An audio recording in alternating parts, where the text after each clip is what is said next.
पीयूष जी, पहले तो आपकी पहली प्रतिक्रिया क्या है मुख्तार अंसारी सिंधिया में नहीं रहा? देखिए, आप लोगों के ही जानकारी से मुझे ये जानकारी मिली कि ऐसी घटना हुई है और वहाँ के मेडिकल टीम ने ये पुष्टि की कि उनको हार्ट अटैक से यहाँ मृत्यु हुई है। और मेरा मानना है कि प्रतिक्रिया मेरी यही है कि एक आतताई का अंत हुआ, उसके एक युग का अंत हुआ है और उसके जितने आतंक रहे हैं। और मेरे क्षेत्र में मैं बात करूँ या मेरे पूरे जिला गाज़ीपुर की मैं बात करूँ तो वहाँ पे लोगों ने रात पूरे दिवाली मनाई। मैं गाज़ीपुर से ही आया, आज बाबा विश्वनाथ का दर्शन किया और बाबा के दरबार में भले ही थोड़ी देर हुई या न्यायपालिका में मैं कहूँ तो भले ही थोड़ी देर हुई, लेकिन अंधेर नहीं है। और हमेशा से मेरी माताजी का ये रहा है कि उन्होंने हमेशा कहा है कि बाबा का आशीर्वाद रहेगा तो हर एक दिन न्याय हमें ज़रूर मिलेगा, जिसका हम लोग। ऐसी कोई आपकी मान्यता भी थी क्या कि इस तरह युग का मुख्तार अंसारी की मौत के बाद हम दर्शन पूजन भी करने जाएंगे? नहीं, ऐसी कोई मान्यता नहीं थी।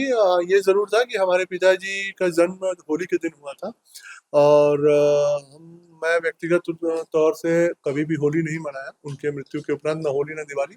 और भगवान का संयोग देखिए, या कहूँ मैं कि एक अच्छा संयोग रहा कि होली भी इस बार बीती है अभी 2 दिन पहले माघों के महीने में, और आज कल रात मेरे क्षेत्र में लोगों ने दिवाली भी मनाई है, तो सब एक साथ मना दिया भगवान ने। अच्छा, एक शांति जिंदगी जीने वाले की मौत एक जेल की कोठरी में, बंद कोठरी में। नहीं, शान की ज़िंदगी क्या होती है जेल कोठरी में? मैं तो ठीक है, इससे पूर्व की सरकारों का हमेशा से परिश्रम मिलता रहा, इसलिए इनका एक शान चलता रहा।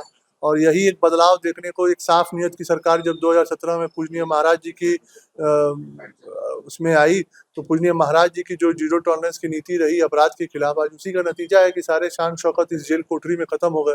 2-2 मुकदमे में उनको आजीवन कारावास हुआ। एमपी एमएलए कोर्ट जो हमारे पिताजी का था, उसमें 7 साल की सजा हुई उनके और उनके भाई को।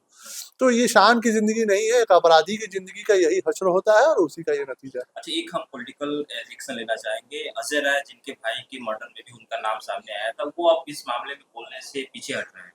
देखिए, उनकी मजबूरियां, उनकी पार्टी है और मेरा ये मानना है कि पार्टी या दल कभी भी आपके अपने स्वाभाविक विचार के विपरीत नहीं होनी चाहिए। अजय राय आज भले ही कांग्रेस में है, आज वो खुल के मुख्तार की मृत्यु का खुशी भी नहीं मना सकते हैं, क्योंकि यही कांग्रेस, सपा और बसपा कभी उनको एक परिसर देके इतना बड़ा माफिया बनाई। लेकिन मेरे दल का, मुझे ये एक मैं कहूँ तो घमंड है, या मैं कहूँ मुझे इसका बहुत ही माने विश्वास है कि आज उस दल का मैं एक कार्यकर्ता हूँ जिसने हमेशा से तुष्टीकरण की राजनीति को कभी नहीं माना। और मैं उस नेता का कार्यकर्ता हूँ, चाहे वो प्रधानमंत्री मोदी जी हों या पूजनीय महाराज जी हों, जिनका हमेशा से ये रहा है कि इस देश में संतुष्टिकरण की राजनीति होगी और किसी भी अपराधी में कोई भी मजहब और धर्म ढूंढने का काम नहीं किया जाएगा।